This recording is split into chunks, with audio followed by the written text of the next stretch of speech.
The candles flickered slightly, casting eerie shadows on the walls of the dining room. An air of mystery hung over the room, leaving one in doubt as to what was about to happen. Before continuing, I invite you to subscribe to the channel so as not to miss our future magnificent stories. Now let's take a few steps back to understand what's happening. Livia looked at the table with satisfaction. The tablecloth was immaculate, the cutlery was shining, and the napkins were perfectly starched. Dinner was ready. 2 types of cold appetizers, hot dishes, and an apple pie that was slowly baking in the oven, filling the house with a delicious cinnamon scent. The children had already had dinner.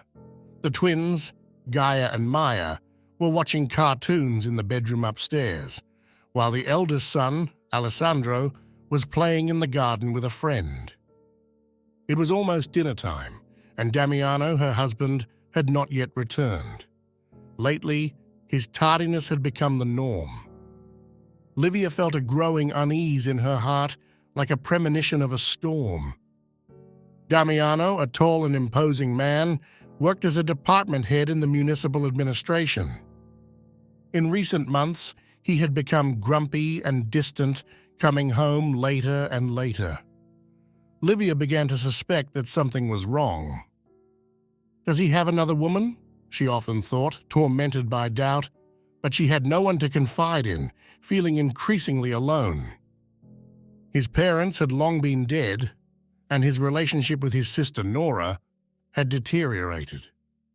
Damiano did not allow her to leave the house without him or to receive visitors. The sound of a car pulling up in the driveway distracted her from her thoughts. Livia's heart raced. Damiano had finally arrived. He hurried down the hall to greet him, trying to hide his tension. "The shoes are scattered again, Livia," Damiano grumbled without even looking at her. His voice was cold, distant, as if every word was a blow to the heart. Dinner passed in tense silence. Damiano ate quickly, criticizing each course with cutting comments. "The duck breast is better than last time, but still not there," he said, pushing the plate away. Livia felt tears welling up, but she held back. She had to be strong, for herself and for the children. Suddenly, Damiano put down his cutlery and looked her straight in the eyes. "I have something serious to tell you. We have to break up. I want a divorce." Livia's world stopped. "What do you mean? You can't be serious," she exclaimed with a trembling voice. "It's the truth. We have nothing in common anymore. You only think about the children and the house." "I need more," Damiano replied, cold as ice. Livia couldn't believe what she was hearing. It was all too sudden, too cruel. "And where will we go? The children and I?"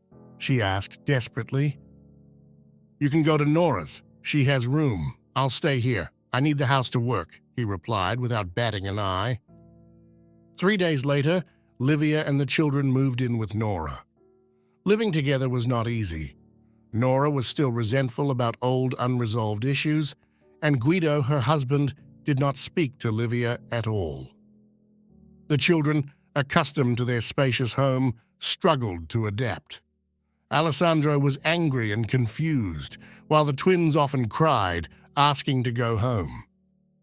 Livia tried to stay calm, but inside, she felt an immense emptiness. Every night, after the children had fallen asleep, she felt a growing weight on her chest. Nora approached her with a worried look. "You have to do something, Livia. You can't let Damiano get away with this," she said in a firm tone, trying to shake her out of her apathy. Livia nodded, knowing her sister was right. She decided to contact Gregorio, an old lawyer friend. She explained the situation to him, and he immediately agreed to help her. Together, they began to investigate. They discovered that Damiano had sold the house and business to his lover, a young woman named Vittoria.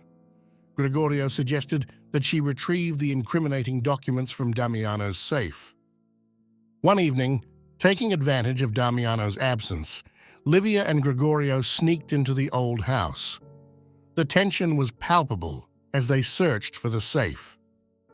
Livia felt her heart beating wildly, cold sweat on her forehead. They finally found her, hidden behind a bookcase. Livia opened the safe with shaking hands.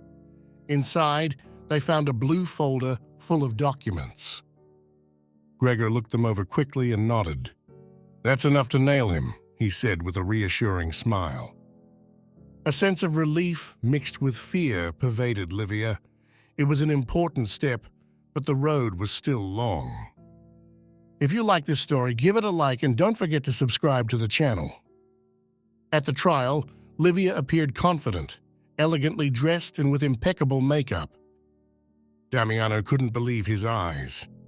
The insecure and fearful woman he had left behind seemed to have disappeared.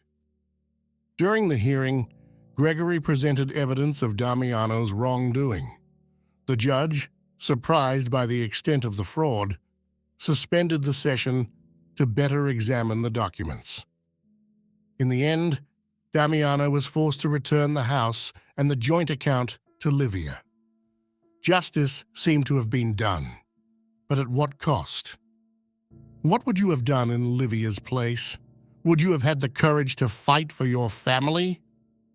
A week later, Livia and the children returned to their home.